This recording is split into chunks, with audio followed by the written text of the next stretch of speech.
The Hononegah football team made it to the state quarterfinal for the first time in a quarter century. The Indians hit the road to the south side of Chicago to face perennial power St. Rita. St. Rita on the opening drive, they toss it to Ohio State commit Caleb Brown for the touchdown for the 7-0 lead. The Indians answer, however, after a block punt.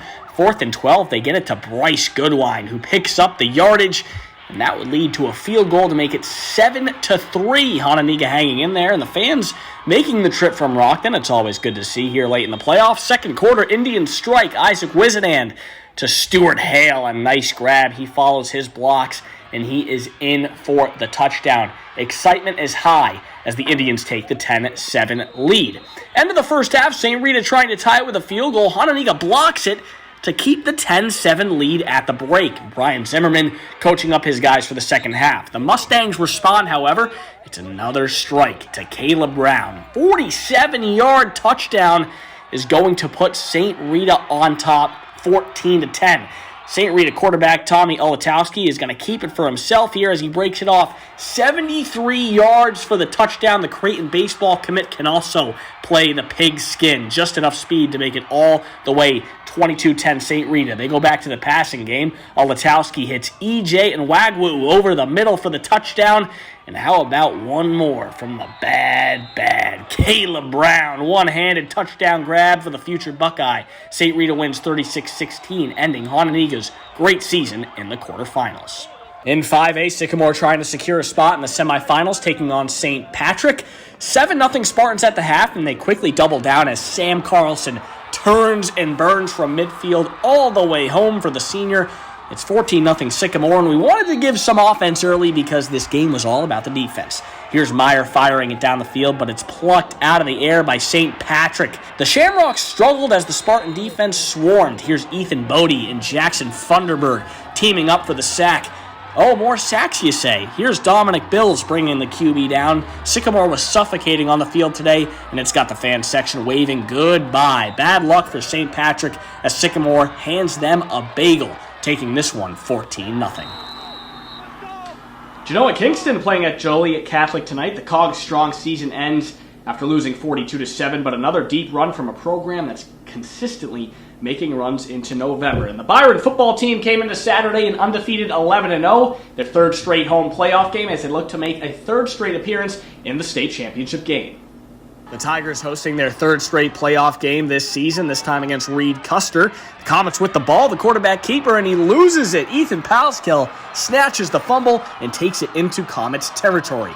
Now down inside the 5, Braden Smith on the keeper, and he is in. Touchdown Tigers, they hold the slim lead. The Comets with the ball back, Jake McPherson tosses it over to Brandon Mormon, who is going to use those speedy legs for a big gain here as he is deep into Tiger territory. They settle for a field goal on that drive. Tigers lead by 5 at half. That lead doesn't last too long. On 4th down, McPherson digs deep, finds Dylan Gerolds for the touchdown as Reed-Custer reclaims the lead. Back and forth we go. Byron answers quickly. Chandler Binkley on the carry. He scores. And the Tigers hold off the Comets 28-24 in a thriller.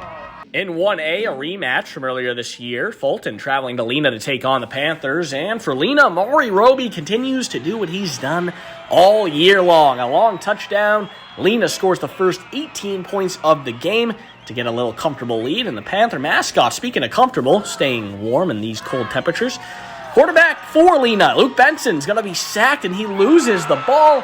Fulton's Brian Damhoff recovers, so Fulton with the momentum now. It's Fulton's Patrick Lower, back to throw to Brock Mason for the big gain, so that momentum continues to shift for the Steamers. And it's going to be Lower who sneaks in for the touchdown, 18-7 now Lena. When you got Maury Roby on your team, you always have a great chance. Right here it is a big juke, big gain, and he is into deep Steamer territory. Fulton driving to end the half to cut the lead to 11. However, it's going to be Maury Roby who's going to pick this pass off. And Lena is going to hold on to win this one, 54-28. In the 8-man state semifinals, Orangeville and Amboy battle for a spot in next week's championship game. And there goes Gunnar Lobdell running into the end zone on the opening drive to give Orangeville the first score. But Amboy is quick to respond. Tucker Lindenmeyer fires down the field for Brennan Blaine, and he takes it to the house to put the Clippers on the board. 7-6 now. Orangeville's still leading, but the Amboy score has the young fans in the stands excited. But still in the first quarter, the Broncos break free again. Braden Cahoon makes the catch and kicks it into overdrive to find the end zone. 13-6 Orangeville as we head to the second quarter. Amboy getting it done in the air. It's Lindenmeyer, Blaine connection again for the easy score. And their last of the game. Orangeville opens this one up in the fourth quarter, winning 34-12. In the other 8-man semifinal, Polo taking on West Central in Biggsville. First Polo possession, Tyler Murdian, the keeper. And he goes 24 yards for the 8-0 lead as they tack on the 2-point conversion. And after holding West Central to 3 and out, first play of the next drive, Brock Soltow breaks free for a 57-yard score. It is 14-0 Marcos. Well, a couple plays into the second quarter, it's Avery Grenoble. Tries out the other end zone, and he's going to go 47 yards. A lot of chunk plays in this one. Goes down the far sideline, and Polo pulling away now 22-0. Well, the next Polo possession, second play of the drive and the last play of the drive. Soltow gets his second score of the game, 46 yards on the run to make it 30-0. Well, late in the half, 36-0 after a Grenoble touchdown. Well, he makes it a hat trick for the half. 52 yards on this run to put the Marcos up 42-0, and they run away with this one.